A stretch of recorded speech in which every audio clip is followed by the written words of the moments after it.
When I was 19 years old, I just started college. And I went to my grandma, convinced her to loan me $50,000, and I bought one of these pizza delivery franchise businesses, dropped out of school, college at 19. So now I'm an entrepreneur. I got my own business. But 3 years later, I'm out of business, bankrupt, and had to flash sell my house to keep it from getting foreclosed on. So I did what a lot of people do when things don't work out in life. I got my real estate license.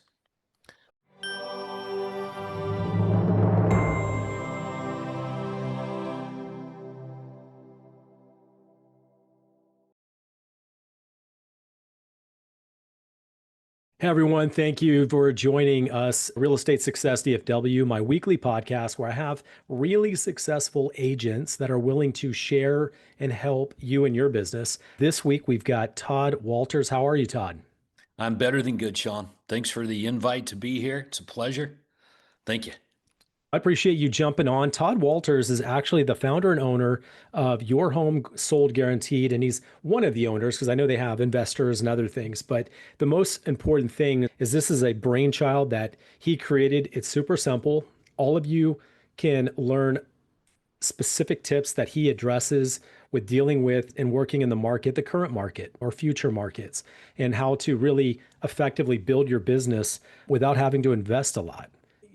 Most of my specialty is I build a business without spending money is one thing. I've got 3 tenets. It's duplicatable. Anybody can do it. We're going to do it without spending money. And it's teachable, something that we can teach anybody, right? So it's something that we can all do and learn from and grow from. And I really appreciate Todd jumping in and sharing some of his insights and stuff. He's sold thousands of homes, so we definitely want to take some notes on some of the things that he's done. Todd, what I always to start with is, and I tease everyone, most of us don't grow up wanting to be a real estate agent or broker. Most of us want to do other things. So how did you get into real estate? That's usually a good starting point. Yeah, everybody has a story if we just bother to stop and read it, right? Yeah. Mine's not really much different than others, I would think, but it does have some tragedy with it. When I was 19 years old, I just started college, and I'm working at a friend's. His dad owned this pizza delivery franchise business here in Metro Atlanta, and I was working at it while I was going to college, and I was like, "Hey, this looks like a pretty good gig." I went to my grandma, convinced her to loan me $50,000, and I bought one of these pizza delivery franchise businesses. Dropped out of school, college at 19. So now I'm an entrepreneur. I got my own business. But 3 years later, I'm out of business, bankrupt, and had to flash sell my house to keep it from getting foreclosed on. So I did what a lot of people do when things don't work out in life, Shaune. I got my real estate license. Yeah, no joke. I'm 22 years old. I was living in my father-in-law's basement because I didn't have a house anymore, and I just got married to my junior high and high school sweetheart, Christy. There I am in real estate. That's how it all started for me. And I went to a Remax office, and in my first day there, the broker introduced me to another agent, said, "Hey, I think you guys can figure it out." And that agent's big idea was to jump on the phone, start cold calling. And so a couple of days into that, I'm like, what in the world have I got myself into here? This blows. How in the world is this going to get me out of my father-in-law's basement? I already had one business failure, couldn't afford another one. I'm staring down this mountain of debt, get my grandma paid back and all that kind of stuff. And so it wasn't off to a good start, man. So crazy thing happened. I'm flipping through the MLS book. We didn't even have computers in the office, buddy. So I'm flipping through the MLS book, and I noticed in the MLS books, these listings that they had, it listed whether they were a non-escalating, non-qualifying assumable loan or not. Now, for historical purposes, a long time ago, when you got an FHE and a VA loan, you could sell your house, but you could also sell the loan. It was assumable, and you didn't have to qualify for it. So my own house had one of those kind of mortgages. So when I flash sold my house, I just ran an ad in the newspaper and said, "Hey, a non-escalating, non-qualifying, assumable loan, blah, blah, down, X amount of money each month. The house has all these, whatever, call Todd." So had 25 buyers call me on my house when it hit the marketplace that one weekend, sold it to the second person through. So fast forward, no joke, 3 or 4 months later, I'm looking at the real estate magazine and I see that they're advertising houses with those kinds of, and it hit me. I was like, I wonder what happened to all the buyers that called me on my own house. So I dig out my folder, I open it up, start looking at the people that call me and calling them. Hey, my name's Todd. You called me on my own. I was selling it. It was a non-escalating, non-qualifying assumable loan, and I followed up to see if you'd buy it. And almost all of them said, "Yep, I have a house." But some of them said, "No, I'm still looking." I said, "I've got access to these non-escalating, non-qualifying assumable loans. Would you be interested in taking a look at some of them?" They said, "Yes." So I sold like 6 houses just like that, doing it that way. But then I'm out of customers. I got no more leads. So I'm like, "Oh my God, what am I going to do?" So I just reran the ad. And I reran that ad, Shaune, for 2.5 years until it didn't work anymore. That's what got me started into it. But through that process now, I was still frustrated. I wasn't getting ahead. These were tiny commission checks on this thing and working day and night just trying to do that. So I was really frustrated, man. I walked into my broker's office about a year into the business, and he could tell I wasn't happy. And he said, "What's on your mind, Todd?" And I was like, "This business, it sucks. It blows. Like I'm working nonstop trying to get out of my father-in-law's basement and pay my family back, and I'm going nowhere. Running an ad on my own house that I had sold 2.5 years ago, just keep rejigging it to try to make it work." And he says, "You got to work hard if you want to get ahead." And so I stopped right there, and that hit me. This is a 60-year-old man who's the broker owner of this Remax office. I'm a 23-year-old kid, essentially. And I'm like, "Do you know anybody that works harder than me?" And he said, "No." So that was cool. That was good because that's something you can control, is just getting your butt out of bed every day and going out there and trying to figure things out, right? And at times you got to do that. You got to really get after it. He got annoyed with me and said, "What's your point?" I said, "My point is I really thought I could make $1 million a year selling real estate. That's why I got into this gig." He laughed in my face when I said that. Have you ever had anybody laugh at your goals or vision or dreams for your life, Shaune? I mean, Oh, for sure. that, Yeah. that was the Yeah. They first don't buy time. into what because they don't see you that Yeah. way. That was the first time it happened to me. Now, I don't think that he was being ugly at all. He was a super nice guy. I just think it was projection. It's because he said no one does that. Now, in 1992, he's right. There was one person in the United States of America that made over $1 million selling real estate. His name was Marshall. He was in Grand Rapids, Michigan. So I did what I thought I should do. I picked up the phone and called him. And he told me a little bit about what he was doing. He invited me up to come up and shadow him for a couple of days. I got on an airplane, flew to Grand Rapids, Michigan, hung out with this guy for a couple of days, and I learned things that ran total contrary to what everybody else back around my neck of the woods there in Metro Atlanta in real estate and Remax and all that stuff we're doing. Total different. It was almost like he made a list of what was normal and customary in the marketplace and was just doing the opposite. So I learned what a unique selling proposition was.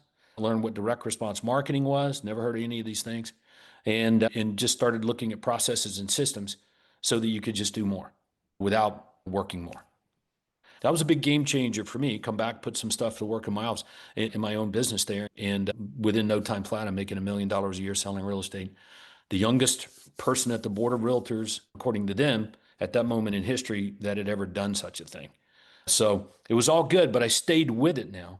I stayed with direct response marketing, which is basically attracting prospects without prospecting, reverse prospecting, you might call it, and stuck with those risk reversal offers, unique selling propositions like your home sold in 60 days. I'll pay you $1,000 cash. That was my first performance guarantee I ever used to market into real estate. That led Well, to, let's get to that in a moment. So I want to come back just for a couple things. It's really important that we cover. So one of the things I had three tenants that I focus on. The third one was sustainability. Okay. You can't pick up the phone and make phone calls, cold calling every day for 3 hours for 20 years.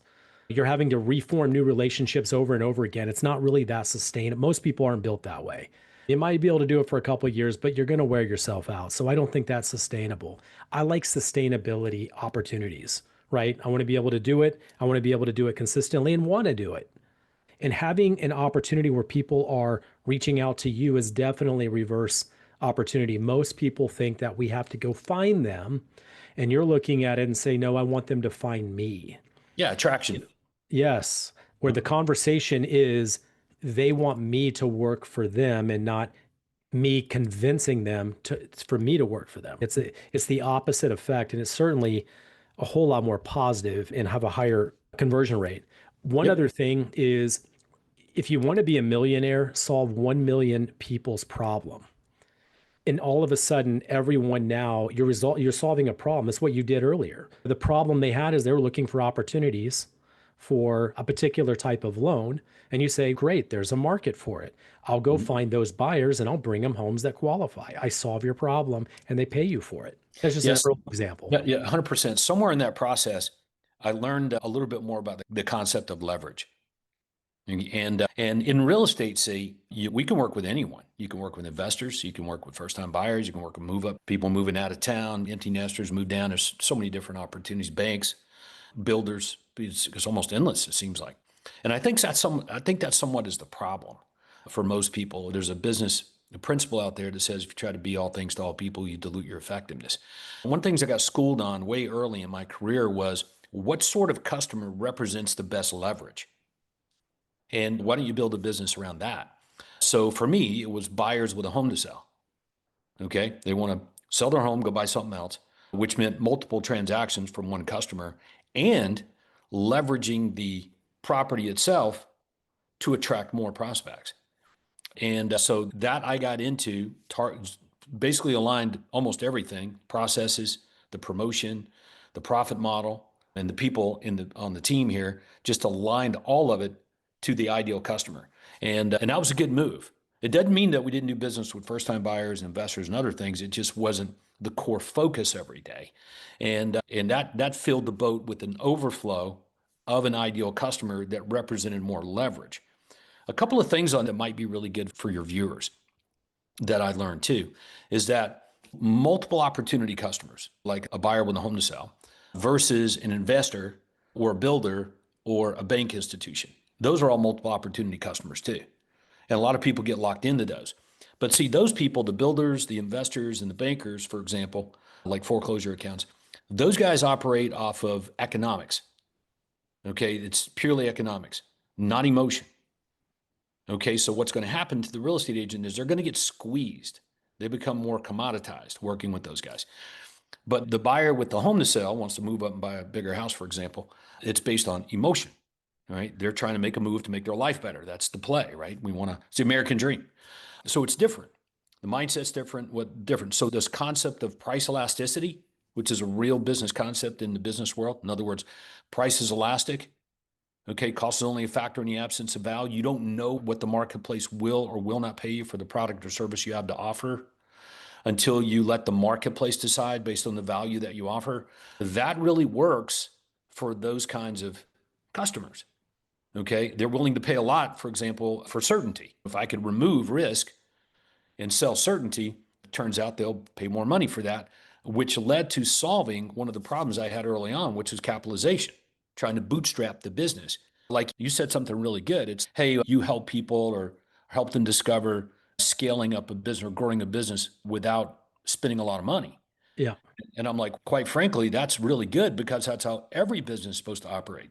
You're not supposed to spend your own money, you leverage everything, other people's time, other people's money, other people's whatever to scale up a business. It's what, Yeah, Elon you Musk. should be offering the value add, not the someone else wants to invest in us. That's great. That's the purpose, right? So we all have a place in the role.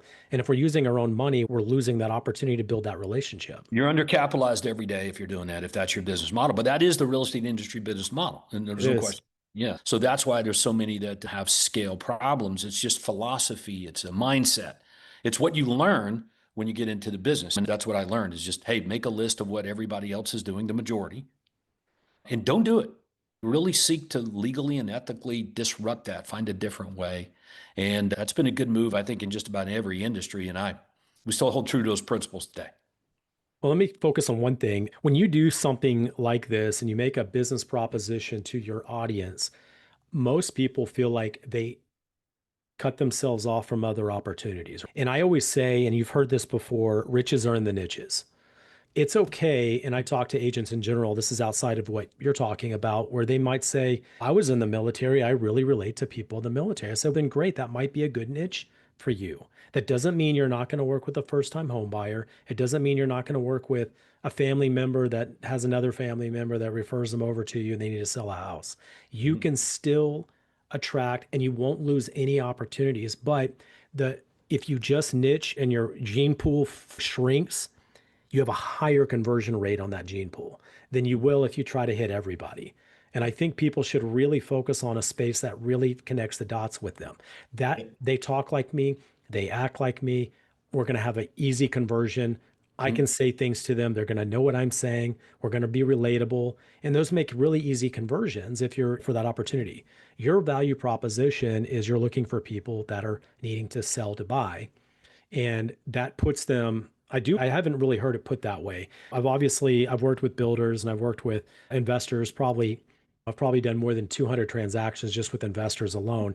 And they're very easy. I can sometimes sell houses completely by text, never even see the house, never have a conversation with them. And I did that a number of times, which is not something I teach. You get into a space, you know what they're looking for, they know what they need, and everybody knows what's going to happen. And then we can do the entire conversion through text. That's not normal. But I can be commoditized really easy. Okay, you did it for 10,000. I'm going to get somebody to do it for 5,000 and I'll get the same result. And that's the way they focus on it. I like that you talked about REOs or banks and investors and other people. They can squeeze you out and you're the first that has to take the cut because it's not an emotional opportunity for them. It's just a financial opportunity. That's a Yeah. very interesting way to say. I hadn't heard it Yeah, that a lot of people don't realize that those guys are actually in the business. So it's it. I just discovered it was better to work with somebody outside of the business, like a buyer with a house to sell. That's true. Yeah, they have less knowledge. Yeah. You're working with investors, you're working with banks, you're working with builders. Guys are in the industry. They're in the business. Yeah. And, And they and already know all the numbers and they know where they can pull from if they have to because dude, they've they're done in it it. before. They're in it for the money. It's Sure. an economical decision. Yeah. Whereas the customers that we like probably the most are the ones that are in it for a lifestyle play, and you get to be a part of that. That's awesome. Like being a part of somebody's central part of their universe. Either you're going home or coming home. Everything happens in the home, and so being a part of that is fun. It's cool. It's awesome. And then you get to basically just dream up how to go about impacting that in a profound way. And that's awesome. So our way, my way, which is the nuts and bolts of our system, is to people have enough stress in their life, Shaune. They got enough going on with their family, their health, their work, their finances, and everything. They got enough going on. So if we can help a customer just totally remove worry from their home purchase and sale, just totally reverse the risk, we'll take on all the risk. So you don't have to, kind of thing. People are like, oh my gosh, that's amazing. So, in other words, certainty as a unique selling proposition is unique in the marketplace. And but we've been running these programs for a long time, and they work. So, I'll give you an example. My favorite way to go about it is to take a unique selling proposition, which essentially is an offer. It's a position in the marketplace. It's an offer, but it's different and exclusive. Hence, unique selling proposition. It answers the question of why would I do business with you over and above anybody else or any other option, including what I'm doing right now or nothing at all. So when you can answer that question, you're answering it. It leads to a really good value proposition out there. For me, it was like, okay, number one, people would prefer to get offers on their home versus listing and hoping they get offers. Okay, so we already know that in the marketplace. So it's like, can we do that? Can we, if Shaune wants to sell his house, can we give Shaune today, before he even lists it, I don't know, 6, 10, 12 offers right now? And the answer is yeah, because those buyers are out there. But you've got to go build that thing in order to be able to do that. So we did that. So yeah, we can get you multiple offers. So here's a rule now. Let's say that you're a customer, you're a seller, you want to sell your house. There's an unwritten rule, Shaune, that you don't want to walk into somebody's house that you don't have listed without an offer that they'll take. Very important, because if you walk in with offers they won't take, you're probably not going to get their business. Yeah. When you've got their home listed, say, you have permission to walk in with offers they won't take. You just counter and work it out. There's a commitment there. But if you don't, so you got to walk in with an offer that they will take. So you can have multiple offers in the world, that's great. But if it's an offer they won't take, you're probably not going to get their business. So that led to guaranteeing price. So we're walking in with a bunch of offers. They may or may not be interested in some of these offers. They're REITs and they're iBuyers and other buyer groups and people in our database. That's cool. But so that led to, again, us guaranteeing the price of the home. If we don't get your price, we'll pay you the difference. And amazing program, been doing it for over 30 years. And it works and people like it. And so that led to the deal, but you still miss a piece. We don't want to list the home and hope it sells. So our guaranteed sell program, if the home doesn't sell, we'll buy it. totally reverses risk. So we combine all three of those into one like grand slam offer. It almost becomes uncopyable in the marketplace, and just create a system, processes around that to be able to deliver it. You don't want to run around the marketplace saying you do things and you don't. And that's called a liar. It doesn't work very well. And that's it. But there's one underlying thing that makes all of this amazing. And it's making sure that the customer is getting what they want. Okay. So I'll give you an example. So let's say I'm walking into your house. The starting point, and you're calling because we got those offers, but the starting point is like, why? Shaune, you got to really get home here, big dog. This is amazing. Oh my gosh. Why on earth would you want to sell this thing and go do something else? And then you proceed to tell me your story, like your vision for your life. We write that down. Okay. And that's what we're supposed to get. That's what we deliver. Our job is to deliver the why The the why, person yeah. is making the move. Right. And so that's what most agents don't do. They're just like, I'm going to sell your house. I'm going to help you find another house. And it becomes about that versus delivering on the why they're even doing it. And to me, that's the difference maker. That's also where the 5-star reviews are. So one of the things, just to wrap that up, one of the things I like to tell real estate agents at our company is, okay, what if the commission check that you get is you can't do anything with it? What if the commission check is like a trophy? You can't pay your bills with it. You can't buy food with it. You can't put your kids through college with your commission checks. It's worthless. It's a measurement of success, but you can't use it as a currency. What if the currency that you could pay your bills with was a 5-star review? And if you didn't get a 5-star review, you can't eat, you can't sleep indoors. All right. So if that were true, if you had to get a 5-star review in order to live, would your business be different? And everyone says it would. I'm like, go build that. Make the 5-star review the currency. So that was a really good idea we had many years back. It was like, so what does that look like? But I think that's an entrepreneur's job, Shaune, is to question, challenge the status quo of things on a pretty continuous basis. And we got a pretty good group of leaders around us at Your Home Sold Guaranteed Realty that are good at that concept, challenging the status quo. Let me ask on the 5-star reviews. There's several places we can go. We can do Zillow, you can do Realtor.com. I've been doing this a long time and I've got reviews everywhere. You could be on Facebook, creating a Facebook, one of those, what do you call it, page? I guess they call it pages. They used to call it business, whatever. And then you can post reviews there. And then you have Google. So one, where do you put your 5-star reviews? And two, what would you say would be a good number to shoot for where you have credibility now? And is that the way you think about it? Am I over asking? No, but no, that's yes and no. I'll give you an example. First of all, what most people think, about 5-star reviews is something that happens at the end. If I do a good job, I get a 5-star review. And the answer is no. It's always the inverse. The 5-star review happens in the beginning. So when I first sit down with you, just to reiterate, I first sit down with you, hadn't done anything. You're going to tell me why you're even thinking about selling, what's going into this, what do you feel like has to happen for you to get what you want, and it gets documented. All right. And that's the 5-star review play right there. Just the fact that I'm asking you why, and you tell me, and I document it, write it down in front of you on the actual paperwork, listing and buyer paperwork in front of you. And then it's like, okay, so this is what we're going to do. We are going to get you that. If we do that, is it okay? Like we get a 5-star review and they're going to say, yeah, you get me that. No problem. It's done. So You get that's a commitment. You get a commitment early on. that's Yeah. all you talk about. That's all you do. That's what we do. And it's easy to get sidetracked through all that stuff because of all the stuff that goes on in a real estate transaction. But that's the process. It's to get that 5-star review. And in the course of doing that, you become more valuable in and of yourself. And when you're more valuable, you can earn more. You can get paid more. You can justify your fee. And most real estate agents, as you're well underpaid. They So can't. accomplishing their why is the reason they're going to give you a 5-star review. Yeah, it happens in You the start with beginning. that day one. Yep, you got it, man. That's it right there. Now you're going to get more. And it's okay. Where are they getting posted out there? Obviously, people should be focusing on where the majority of people go, where the eyeballs are. So you got Zillow, which is the most trafficked website in human history, a real estate website. Google, of course, which makes sense today. But by the time somebody watches this podcast in the future, I don't know. There may be other places, but that's the job. Where are the eyeballs? Where's the traffic? Where are the people? I need the world to know I'm different, and we help people achieve their vision and via solving their problems.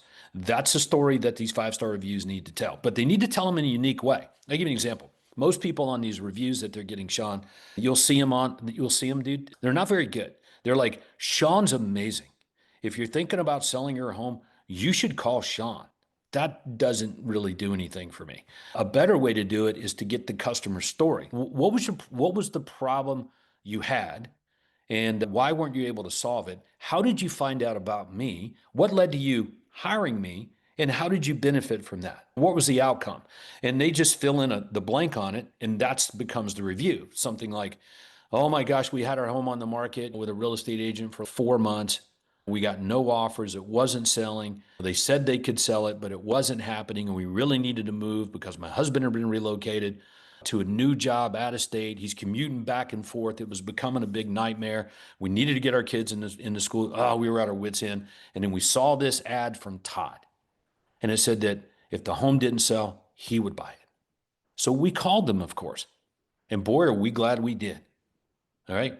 Todd came over, and when he did, he brought over 14 offers. Okay. And we didn't like some of those offers, but one we did, and where he would guarantee our price. And boy, am I glad we chose that one, because 2 weeks later, we were under contract for 101% of the asking price, and our home sold. Okay. And you know what we've done now? We're living in our new home out of state. My husband's loving his new job. The kids are in school, making new friends. Life is good again. Now, that is the 5-star reviews that people need to get out of people. It takes some work to do that, but it starts in the beginning when you write it up, when you first sit down with the customer on their whole vision of why, versus trying to chase it down at the end. So it's a process, not an event, these 5-star reviews. And then, of course, they just get published on these where the eyeballs are, like we talked about. Sure. Yeah. So do you assist them in the story process where you, 100%. so It's you go orchestrated. back and rewrite their why, and then some of the challenges that we were able to overcome, and then the emotional impact it had on their family at the end, and all those type of, can you put that in a framework and then they write it from that? Maybe a little 100%. coaching kind of thing where you, No, it's a system. Yeah, it's a system. Everything in the business should be a system. Otherwise, well, let's talk about that. So yeah, most people overwork and they don't work smart. And working smart has to do with having systems in place to help you alleviate some of the stressors or things that you're hassling and doing that aren't going to pay you. We talk about what can you do to make the most money per hour? That's a general rule. Most agents don't have these conversations. But you and I, I think maybe think in a little bit different way. What can we do to increase our how much we make per hour? And running around showing houses or writing contracts or doing back end stuff or posting on social media, we make nothing per hour, zero. So, what can we do in order to maximize our dollar per hour? And getting 5-star review is certainly a value add proposition that should come from the agent. As an example, talk about people that overwork instead of utilizing systems, because I think that's a core value that you talk about. mm. Yeah, I think the challenge in all of that is like when you get into real estate, there's a model, and the majority of real estate agents just adopt that model, and it's a failing model. And we don't have to sit here and debate that. 90% of real estate agents quit the business every 5 years. Yeah. The the Yeah. average income is $53,000. 95% of everyone makes under 300,000. That sold a home. 70 some odd, what, 72, 71%, something like that. Didn't even sell a home in 2024. These are horrific numbers. And I don't believe it's because real estate agents are lazy. These are self-starters, commission-based people. Know that they're Yeah. not guaranteed anything to get into this industry. Sure. It's getting connected to that quote, those norms and standards. And I would encourage everybody to look at that as the enemy. And it comes with a model. So when I say it's pretty easy to be successful in real estate, it's basically what is everybody else doing? What is that model? And how can we go about maybe doing the opposite? And that gap from this is what everybody does and this is the opposite, that gap is a system. That's it. And once you understand that a system is a predictable way of doing things, and that a predictable way of doing things typically has moving parts. Let me give you an example.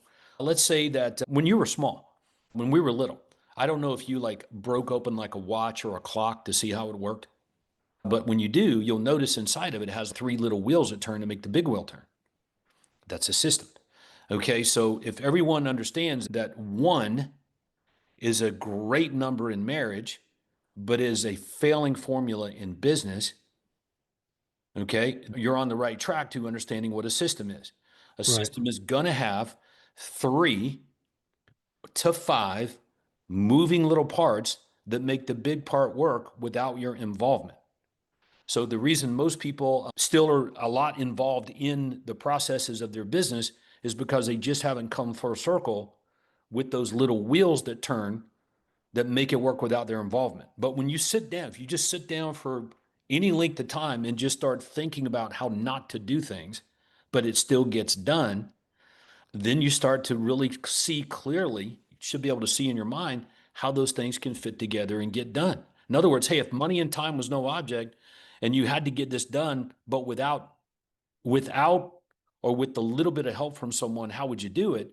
And you can set up any sort of process or system to work predictably without your, especially in today's world, dude, with the technology and artificial intelligence and stuff. That's why it drives me crazy that real estate. That's why I'm doing this podcast with you. I don't like real estate agents working so hard because it limits the number of people they can help. But no, it's true. And one of the big thing, if you're hustling without any type of proper systems, you're going to cap what you can even make anyway. There's only so much you can do and so much time in the day if you don't have anything that's consistent, repeatable, or even potentially scalable. And the only way to reach that point is having systems in place in order to be able to do it. I certainly can't do a podcast and be in the top 50 at EXP selling real estate over the 85,000 agents if I didn't have systems in place. So very important to be able to establish that. And that's for everyone. I did read a fascinating stat. You were going along the line, you were talking about 300,000, 95% or less. So I went on the Bureau of Labor Statistics and they were showing that only 3% of agents and this is a few years back, were making like 150,000 or more GCI. Okay. And it's a little different from the way you were looking at it. But at 3%, that means even at 3% of the entire group, 150 is not enough for me to raise a family and pay the broker and pay all my expenses. I got 4 kids. I would be bankrupt. And I would be bankrupt making 150,000 GCI. I would. So to me, if that the majority are not even earning a real livable wage that the family can live on, then we definitely have a big opportunity for agents to figure out a better way to do it and not have Yep. the high turnover and have a sustainable business that's enjoyable. Yeah. You know, So, yeah, when most people get into real estate, even today, they're obsessed with learning how to sell real estate.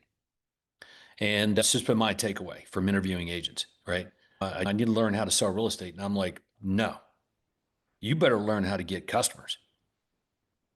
If you don't have customers, you're unemployed if you don't have customers. you got nobody to sell. You don't need to know how to sell real estate, Yeah. but you better figure that out. What is your mechanism or system or process or marketing system that's going to bring in prospects, and you better get good at that. Yeah, so I encourage everyone to like learn like how to do that but put some rules on it. Okay, so for example, you and I are on the same page for sure with what not to do, like cold prospecting. Oh, can I talk about that just for a moment? Yeah. So you brought up something. You actually went and worked for a Remax. This is back in the early 90s.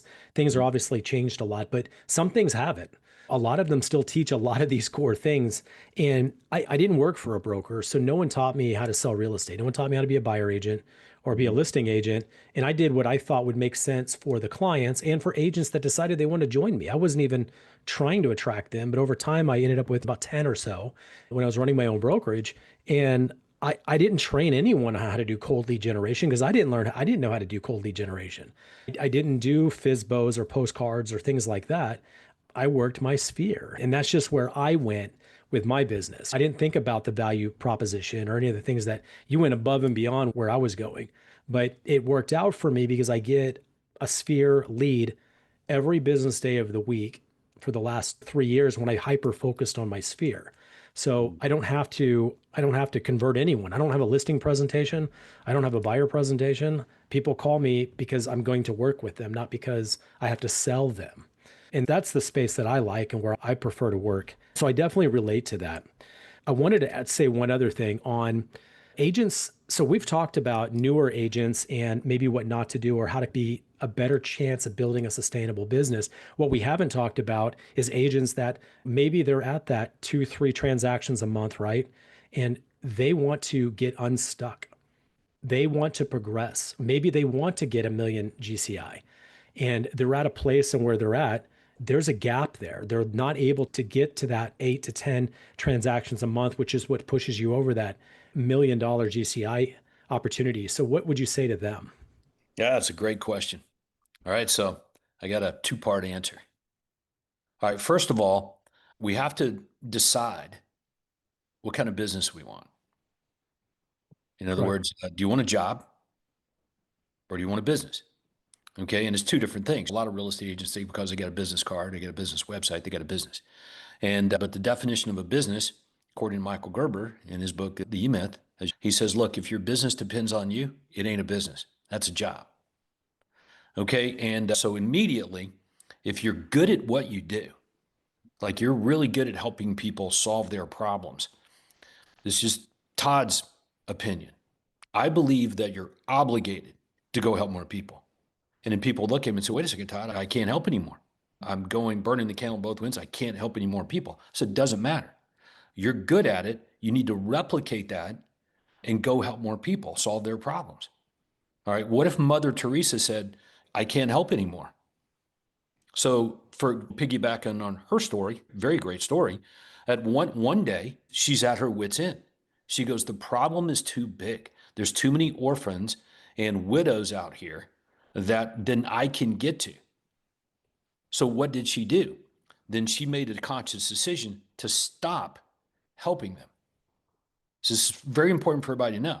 She was good at it. She saw the problem and she saw clearly how she could solve it. She goes, I can help a lot more people if I'm not the one doing all the helping. That was it. So she turned her job of none into a business and she changed the world. She became the number one fundraiser in human history at that time and leveraged that money to an army of volunteers and almost single-handedly solved that problem on the streets of Calcutta in that part of the world. And we're still talking about it today. So it's the same thing for real estate agents. You got to decide like what you want here. Do you want a job or do you want a business? If you want a real estate job, it's going to be an income roller coaster. Okay. Because you're going to get customers, you're going to work with those customers, and then you're going to sell those customers and you got to start over. So it's going to be a bit of a roller coaster as there's no leverage in the job. The consistency of it is just the ebbs and flows of it. I'm not being critical of it, just being factual. If you want a business, then you instantly start thinking about leverage in order to go help more people. So how many homes could you sell if it didn't depend on you? All right. So again, if you're good at it, then the sky's the limit. And you can leverage it as much as you want to with systems, processes, and attracting customers with really good offers. So that's the first piece. Do I want a business or do I want a job? And I'm not being critical of either one. I'm just saying the guys that have the business mindset can go help more people and they're going to have more leverage. So if you're a real estate agent with, look, I just want to sell one home a month and I'm good with that. You're going to get beat in the marketplace a lot. So hopefully you've got a good enough sphere and you've got a good enough number of people that you can exercise in there. But even those people, okay, will go and do business with someone else if they have a superior offer than you. Okay. And it's hard to beat. We got multiple offers for your home right now. Don't need to list it. We'll guarantee your price or pay you the difference. And if your home doesn't sell, we'll buy it. That's hard to beat. So in other words, competitors may be hoping like, I hope my sphere doesn't find out about that thing. And I'm like, no, you go do that too. Because it's only logical. That's what most of us want, be certainty. So that's what I advocate for. But you got to decide whether you want a business or job in order to make the moves on that. Because one of them is Sure. a thing of leverage, and the other one requires a lot less leverage, and that sort of thing. But I'm an advocate, man. If here's why I want people watching to go do more, to go help more people. All right. Number one, if you're good at it, you're obligated to, like I said. Plus, it's going to lead to more income. And when you make a lot more money, Shaune, you're going to give more of it to your local church, and you're going to give more of it to charities and causes that you support. And you become a fixture in your family now for people coming to you that need help with things that you couldn't do before. Being in that position, you're able to change more lives due to the amount of leverage. All right. So that's why I'm an advocate for it and push people in that direction. But I do understand having a business versus a job is not for everyone. Sure. No. And so we've got in down below when I have this on YouTube, I'm going to have links for your YouTube channel, your TikTok, your Facebook, and your Instagram. I'll go ahead and connect with all of those as well. And then you have the Millionaire Agent Masterclass. Is that a weekly masterclass? That's a really good, cool thing that we do. I'm glad you brought it up. Yeah, weekly, I host a 3 hour masterclass where we walk people through our system, which includes system for getting customers, a system for converting those customers to high paying clients, and a system for leveraging their satisfaction to repeat. And then all of those processes for scaling up to a super profitable sales team business, which is what we're really good at. So I do that masterclass to share, educate, and help. And we don't ask for anything in return, but some people like it enough to where it's like, hey, I want to do something with you. I want to be part of your home sold. Maybe I want to own one of those. And so that's been a good move. It's just the basic law of sowing and reaping. It's, hey, how much can I give away? And doing that, some of that seed falls on pretty good ground, buddy. And we've been able to connect with a lot of really good broker owners and agents around the country and continue to do that. So I'm an advocate for it because a lot of people think you're doing these things. Like, no, business doesn't work that way. Okay. Today's world, you got to do what you're doing right now. Okay. You want to give as much as you can. We have a hard enough time, Shaune, just getting our broker owners and the agents to implement the system. I'm not worried about people out there in the marketplace. Oh my gosh, they're going to take your stuff. No, go and educate, teach, help, learn, add value. And in doing so, you're going to be someone that people want to learn from and hang out with and gain from. It's the ultimate leadership play. Selfless serving, I guess would be the better way to say it. So I appreciate you bringing that up. One thing in all of that, though, that probably matters. Most people have heard of Jay Abraham. Some people probably haven't. You go look him up. I attribute this quote to him. He says, there's only three ways for you to grow your business: increase transactions, increase the income per transaction, increase the number of times people come back and buy from you. So if that's true, which I believe it is, then we need a system that will do all three of those simultaneously in order to scale. So the thing that's overlooked by Not scale, but grow. Scale is the systems, right? But it will increase volume from three different income sources that all increase the business. But keep going. Yep. So the thing that's overlooked by most people is, like I said earlier, they're obsessed with, I need more leads, I need more leads. And they'll do anything to get leads. And I'm like, yeah, I think the problem is capitalization. So when I ask people, or they'll just flat out want to debate me on it, and they'll say, Todd, you don't understand, you're out of touch. And if I could just sell more houses, I would have more money. And I'm like, okay, so why aren't you selling more houses then? And they're like, I don't have the money. I'm like, yeah, dude, it's like every business's problem. You need money. It's a capitalization issue. So what do? We need to fix that. All right. So price is elastic, as I said earlier, price elasticity. So here's a good way to set this up for everyone. I got my Apple phone right there. Okay. So let's say you and I, Todd and Shaune, are sitting on the board at Apple. We're part of the board there. And then all of a sudden we discover that the CEO and the leadership team are not testing price in the marketplace.